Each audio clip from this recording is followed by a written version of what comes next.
Welcome back to the deep dive. We are doing something a little different today. Usually we take a topic, a historical event, a tech trend, a complex scientific concept, and we try to make sense of it. Right. But today we're trying to make sense of a person. And honestly, I'm not sure if person is even the right word for what we are looking at today. No. We are looking at a phenomenon. We are talking about David Goggins. It is a case study in the extremes of human physiology and psychology. That's really the only way to frame it. That is putting it mildly. I mean, if you've been on the internet in the last decade, you know the caricature. Oh, absolutely. You know the memes. You know the guy screaming at you to stay hard. The guy posting videos of himself sweating through a shirt at 3 a.m. while you're still hitting snooze. Right. It's easy to look at that and just dismiss it as performative or just insanity. Which, to be fair, is a natural reaction. When you see someone operating so far outside the standard deviation of normal human behavior, the brain tries to categorize it. Also, It tries to label it as other. We think, oh, he's just built different, or he's a genetic freak. right, it protects our own ego. Exactly. It protects our own ego to think that way. It lets us off the hook. Exactly. If he's a mutant, then I don't have to feel bad about skipping the gym. But that is why we're here. We have a massive stack of sources today. We're really deep stack. We have the biographical data, the military service records, which are, they're thicker than a phone book, and race results ranging from the early 2000s all the way up to August 2025. And the memoirs, of course. And we are also pulling heavily from his memoirs, Can't Hurt Me and Never Finished. And the mission for this deep dive is to strip away the meme and look at the mechanic. We want to understand the architecture of this transformation, because on paper, this story is statistically impossible. It really is. You have a man who describes his childhood home as hell on earth. He grew up with a severe learning disability, a speech impediment, massive social anxiety, and he faced overt, violent racism in a way that most people can't even conceptualize. And yet, this same person ends up inducted into the International Sports Hall of Fame and becomes the only member of the U.S. Armed Forces to complete SEAL training, Army Ranger School, and Air Force Tactical Air Controller training. It's the ultimate contradiction. How do you go from a terrified, abused kid in Buffalo, New York, to a man who runs 200 miles for fun? Yeah. We're going to unpack the 40% rule, we're going to look at the neuroscience of endurance, and we're going to look at his recent feats as a 50-year-old man. But you have to start at the beginning. But to understand the end result, we have to understand the starting point. And the starting point is a place that sounds lovely, Paradise Road. It really is a masterclass in irony. Right, Paradise Road. Yeah. Williamsville, New York, 1981. It sounds like the suburbs. It sounds like the American dream. White picket fences, green lawns. And for the neighbors, it probably was. But inside the Goggins house, the reality was a nightmare. His father, David Goggins, was a businessman. A successful one at that. He owned a roller skating rink called Skateland in East Buffalo. And this wasn't a passive investment. This was the center of their universe. The whole family's life revolved around this place. Now, when I think of a 6-year-old, I think of Legos. I think of Saturday morning cartoons. Learning to ride a bike. Exactly. What was David Goggins doing at age 6? He was working the night shift. And I don't mean he was helping out on weekends. I mean, he was effectively an employee. An employee. His father had him down at Skateland every night. His job was to organize the roller skates. Hundreds of sweaty, heavy skates. He was managing the concession stand. He was cleaning toilets. Wow. And this would go on until midnight, 1:00 a.m., sometimes later. A 6-year-old. Until 1:00 a.m. And then he was expected to go to school the next morning. So you have a first grader who is chronically sleep deprived. Chronically. But the fatigue was actually the least of his problems. The primary environment at Skateland and at home was fear. David Goggins was extremely abusive. And the sources are very clear on this. Yes. The sources describe beatings that were not just discipline, but distinct violent assaults on David and his mother. There's a detail in the memoir where he talks about the sound of the garage door opening. Just that mechanical hum of the door going up was enough to trigger a panic attack because it meant his father was home. And this is where we need to stop and get technical, because people hear abuse or rough childhood and they think of it in emotional terms. Right. They think, oh, that's sad. That's sad, exactly.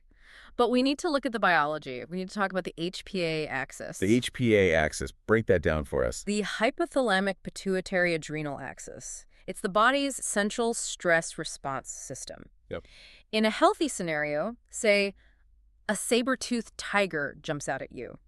Your hypothalamus signals the pituitary, which signals the adrenals to dump cortisol and adrenaline. Fight or flight. Right. Your heart rate spikes, your focus narrows, you fight or you flee. The tiger leaves, the hormones drop, and you return to baseline. That's how it's supposed to work. Like a thermostat regulating itself. It gets hot, the AC kicks on, it cools down. Exactly. A perfect analogy. But for Goggins, the tiger never left. He was living in a state of what we call toxic stress. Toxic stress. When a developing brain, and you have to remember he is 6, 7, 8 years old, is bathed in cortisol for years on end, it physically changes the architecture of the brain. Oh, so? What does it do? The amygdala, which is the fear center, becomes enlarged and hypersensitive. It's like a smoke detector that goes off if you light a candle. Constantly on high alert. Constantly. And the prefrontal cortex. That's the logic center, right? That's the part responsible for executive function, learning, impulse control. That part actually shrinks or has impaired development under chronic stress. So when we read that Goggins had a severe stutter, or that he was failing in school, or that he had this, nervous energy. That wasn't a character flaw. It wasn't that he was dumb. It was that his hardware had been rewired for survival, not for algebra. His body was prioritizing staying alive over learning multiplication tables. That reframes everything. He wasn't just a kid who wouldn't pay attention. He was a kid whose brain was screaming, danger, 24/7. Precisely. And eventually his mother found a way to escape. She took David and his brother, and they fled to Brazil, Indiana. So they got away? They got away from the father. But the damage to the brain doesn't just undo itself because you moved zip codes. The stutter remained. The anxiety remained. And the education gap. A huge gap. Because he had missed so much school working at the rink, he was functionally illiterate. When he enrolled in 3rd grade in Indiana, he was diagnosed with a learning disability. So you have a kid who's traumatized, can't speak without stuttering, feels stupid because he's years behind. And on top of all of that. And then you drop him into Brazil, Indiana in the 1980s. Which brings us to the next layer of the crucible, racism. The sources are pretty graphic here. And again, I think we have a tendency to sanitize history, to think of the KKK as something from the 1920s or 1950s. Not at all. But we're talking about the 80s and early 90s here. Yes. There was a visible, active Klan presence in the area. Goggins wasn't just dealing with microaggressions. No, this is explicit. He was dealing with explicit threats. He recalls finding a note on his Spanish notebook, a notebook he needed for class, that had a drawing of a person hanging from a tree and said, "Niger's sick, we're gonna kill you." Imagine being a teenager, walking into a classroom and seeing that on your desk. The psychological weight of that is immense. Yeah. And at age 16, he walked out to his car and found a racial slur spray painted across the door. So it's just an accumulation of obstacles. A mountain of them. Poverty, illiteracy, the trauma of the abuse, and now the constant threat of violence just for existing in his own skin. Most people in that scenario essentially collapse. They fall into substance abuse or they drop out of society. It's a survival mechanism to just go numb. So what is the lifeline? Where does the shift happen? Because he didn't just drift. He didn't end up a statistic. The sources mentioned his grandfather. Right. His grandfather had served in the Air Force. He was a cook, but he carried himself with this immense dignity. What was it about him? He kept his house spotless. He had discipline. And I think for a young David Goggins who was drowning in chaos, that military order looked like a life raft. It was structure. It was structure, it was respect. And before his freshman year of high school, Goggins attended a pararescue jump orientation course. And that feels like the first glimpse of the future. The first little spark. A tiny spark. But it wasn't a straight line, was it? I think that's the movie version. He sees the military, he joins up, credits roll. But the reality was way, way messier. Oh, it was a disaster, a complete false start. Let's move into part 2 then, the military transformation. Because the story we usually hear is David Goggins, Navy SEAL. But he didn't start in the Navy. No, not even close. He originally applied to the Air Force pararescue PJ training. PJs, yeah. These are the elite of the elite in the Air Force. Absolutely. Their job is to drop into combat zones and rescue downed pilots. Incredibly demanding. He got accepted into training. He was pushing through. But then he hit a medical wall. What happened? He was diagnosed with sickle cell trait. Now, I want to pause here. Because I've heard this story before, and people often gloss over sickle cell trait like it's just a minor allergy. It's not. In a high-intensity training environment, this is serious business. It is potentially lethal. Sickle cell trait means that while you don't have the full-blown disease, you carry one gene for it. Okay. Under extreme conditions, dehydration, high altitude, intense physical exertion, your red blood cells can deform. They turn into a sickle shape instead of a round disc. And round discs flow through blood vessels. Sickles get stuck. Exactly. They clog the capillaries. This can lead to ischemia, lack of oxygen to the muscles, and eventually rhabdomyolysis, which is where the muscle tissue breaks down and poisons the kidneys. So when the doctors flagged him, it wasn't a suggestion. It was a safety stop. It was a full stop. For his own safety, they pulled him. So he's pulled from pararescue. But this is interesting. He didn't leave the service. He didn't quit. He pivoted. He went into the TACP, the Tactical Air Control Party. He served there from 1994 to 1999. Can we define TACP for the listener? Because the military loves its acronyms. Is this a desk job? Not at all. A TACP is essentially the guy on the ground who is embedded with Army or Marine units, and his job is to coordinate air power. He's the guy on the radio. He is on the radio calling in airstrikes. I have enemies at these coordinates. Drop the bomb here. It's a serious combat role. But for Goggins, it wasn't the elite role he had envisioned. He felt like he had settled. Deeply. He felt like a failure. Okay, so he serves his time, he gets out. And this is the part of the story that I find most relatable, honestly. It's the most human part, for sure. He leaves the Air Force. And where does he end up? He isn't running marathons. He isn't fighting bad guys. He is working as an exterminator. It's the definition of rock bottom for someone with his ambition. He's driving around spraying for cockroaches in restaurants at night. And physically, what did he look like? He had let himself go completely. He was powerlifting a bit, but mostly he was eating. The source says he was around 300 pounds at his heaviest. 300 pounds. He was drinking chocolate shakes. He was eating boxes of donuts. He was living a very comfortable, very standard life of consumption. And then the moment happens. He sees a documentary about Navy SEALs on the Discovery Channel. He sees guys suffering in the mud, carrying boats on their heads. And something clicks. He decides, I want to do that. Which is an insane thought for a 300-pound exterminator to have. Right. I mean, he goes to the recruiter, and the Navy recruiter probably takes one look at him and thinks he's joking. Most of them did. They laughed him out of the office. He went to several. But he found one. He found one who checked the regulations. The recruiter said, look, you are way over the weight limit. The cutoff for your height is 191 pounds. Goggins was 297. So he has to lose 106 pounds. That's 38 kilograms. And here's the kicker. Due to age restrictions and training class start dates, he had 3 months to do it. Okay, wait. I have to call time out here. 106 pounds in 3 months. 90 days. That's over a pound a day, every single day. For 90 days straight, that sounds fake. It sounds impossible. Or fatal. How is that physically possible? It borders on fatal. Honestly, if a doctor looked at his regimen, they would have hospitalized him. We actually have his daily routine from the logs. Let's hear it. He was waking up at 4:30 a.m. He would eat a banana. That was breakfast. A banana. That's it. Then he would get on a stationary bike for 2 hours. Just off a banana. Just a banana. Yeah. Then he would study for the ASVAB test, because remember, he had to retake the academic test to qualify. Right, he was still dealing with the learning disability. Exactly. Then he would drive to the local pool and swim for 2 miles. Then he would go to the gym for a high-rep, low-weight session. We are talking sets of 100 reps on the bench press just to burn glycogen. Just burning calories. Purely burning. Then another run in the evening. His calorie intake must have been practically zero compared to his output. It was a massive deficit. He was metabolizing his own body. He wasn't building the Goggins body we see on Instagram today, the ripped, muscular physique. He was deteriorating. He describes it as being physically broken. He was depressed. He was crying daily. But he viewed the suffering as the tuition fee. What do you mean by that? He believed that he had to kill the old David Goggins, the soft, undisciplined one, to build the new one. The suffering was the price of admission. And miraculously, he makes the weight. He gets into Buddy's basic underwater demolition SEAL training. And he graduates with Class 235 in 2001. He gets through Hell Week. He gets his trident. He's assigned to SEAL Team 5 and serves in Iraq. Now, for 99.9% of people, that is the end of the story. That's the mountaintop. You became a SEAL. You reach the pinnacle. You write a book about being a SEAL and you retire.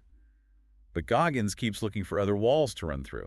This is a detail that often gets overlooked in the Running Man narrative. In 2004, after already being a combat-tested SEAL, he went to Army Ranger School. Why? I mean, why would a SEAL go to ranger school? It's a leadership school. It's considered one of the toughest in the world. But culturally, you have to understand the rivalry. Navy SEALs and Army Rangers. They respect each other, but they are competitors.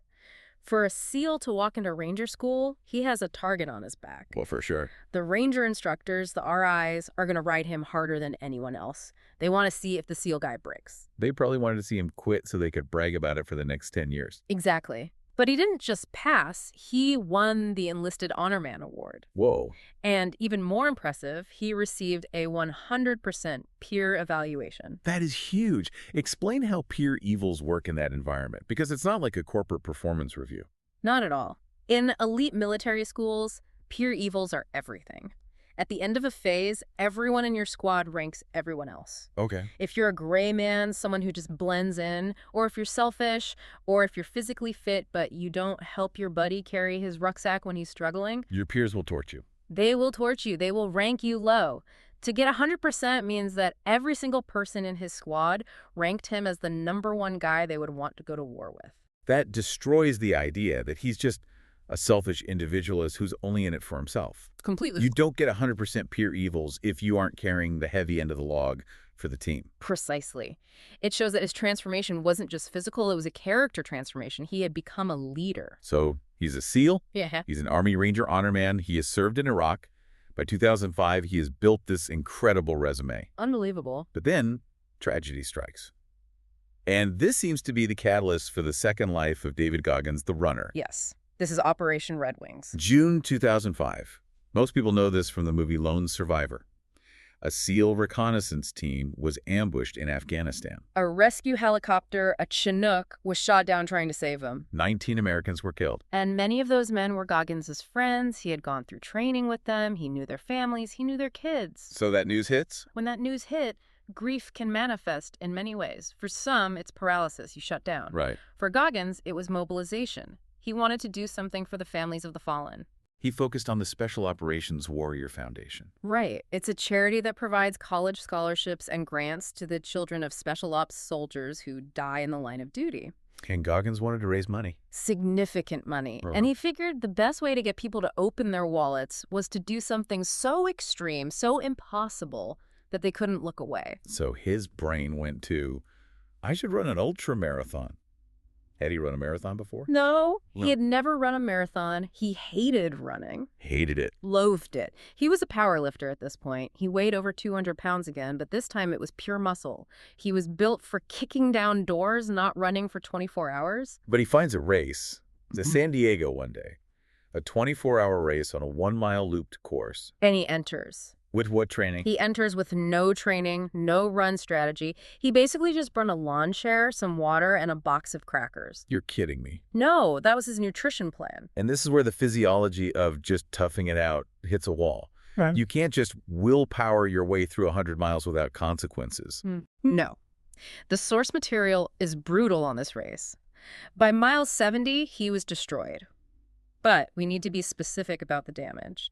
He wasn't just tired. What was happening to his body? He had broken all the small metatarsal bones in his feet due to the stress of carrying 200 pounds of body weight that far. Wow. His kidneys were failing. He was peeing brown, the color of Coca-Cola. That's rhabdomyolysis again. Yes. His muscles were breaking down, and myoglobin was clogging his kidneys. He was in full organ distress, but... And this is the part that defies medical logic. He didn't stop. He sat in his chair for a bit, and then he got up. He walked. He shuffled. He finished 101 miles in 19 hours and 6 minutes. He destroyed himself. He did.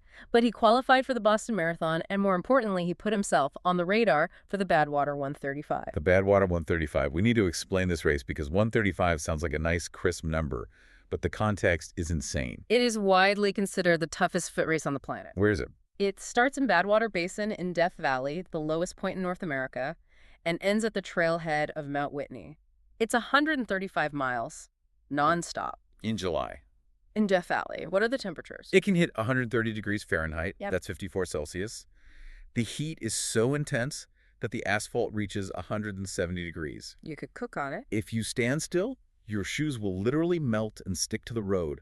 Runners have to run on the white line of the highway because the blacktop is too hot. And Goggins decides, I'm going to do that. In 2006, he gets invited. He finishes 5th overall. Which is absurd for a rookie in a race like that. It is unheard of. These are professional ultra runners he's competing against. Skinny, efficient running machines who have trained for years for this one race. And he's this hulking seal. Right.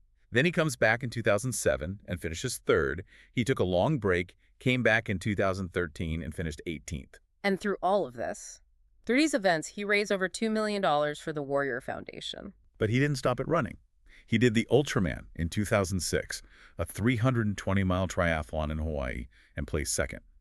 But the one that always gets me, the one that makes my hands hurt just thinking about it, is the pull-up record. Ah, yes. The Guinness World Record for the most pull-ups in 24 hours. I can do maybe 10 on a good day if the wind is at my back.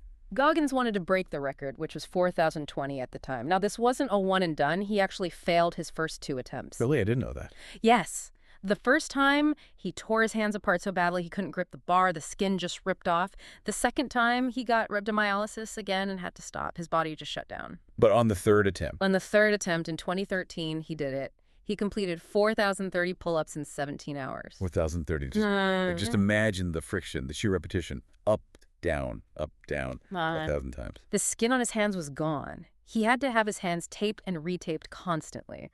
It's a level of monotony that would break most people's minds before their bodies gave out. And that brings us to the why.